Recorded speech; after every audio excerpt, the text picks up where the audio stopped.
Sean Spicer is Chief Strategist and Communications Director for the Republican National Committee, and he's in New York City in studio today. Last time I saw you, you were like having a drink on the beach in Florida.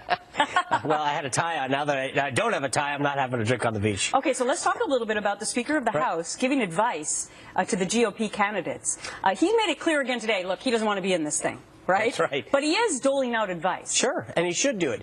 I mean, I think one of the great things about Paul is that he's a big thinker. He's thinking ahead about the ideas and the solutions that are going to move this country forward and move our party forward. And I think that the advice that he gave was great, which is, remember that you're running in a primary, but we've got to focus on the general as soon as we walk out of Cleveland.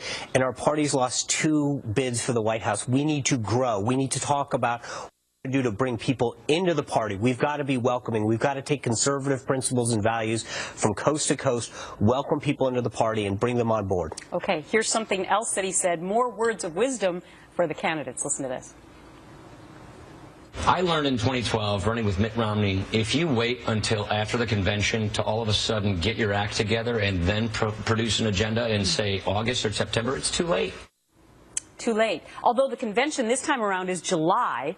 4 years ago, it was August, right? That's right. Chairman Wright's previous recognizing a lot of what Speaker Ryan's talking about, moved that convention up so that we wouldn't put our candidate at the same disadvantage that Governor Romney and Paul Ryan were at.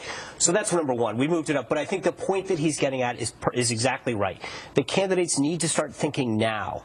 As much as the convention's on their mind, as much as the 5 primaries tonight are on their mind and the remaining 10 are on their mind, that in order to win in November, we're going to have to appeal to more than just the Republican base. We've got to take those values and talk about why we're going to improve the economy and bring prosperity and better ideas to America's families and businesses. Yeah, in case you haven't heard, they're worried about this contested convention thing too. As I know the RNC is as well, at least you want to make sure that you have everything in place. And that's why this morning the RNC released new videos as part of an effort to educate voters on how the primary process works. So Sean, these 5 videos, and people can find them at conventionfacts.gop. Okay, conventionfacts.gop. You took on the 5 states that people are voting in today. That's right. I think what's important to understand is that we haven't seen an open convention in 40 years. And so some of these states, I grew up in Rhode Island. Rhode Island hasn't played a role in presidential politics in probably longer than that.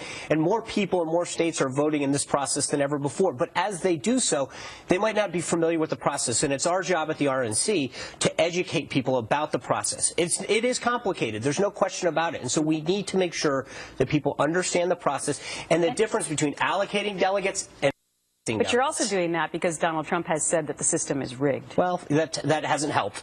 I mean, I think that's right. I mean, what we want to do is make sure that we get the information out. We've got nothing to hide. All these plans were available last year, but it's our job to make sure that we do the best educational awareness program as possible. All right. I encourage people to look there because even as a journalist, it's hard to figure out. You bet. Sean, great to see you. Thanks.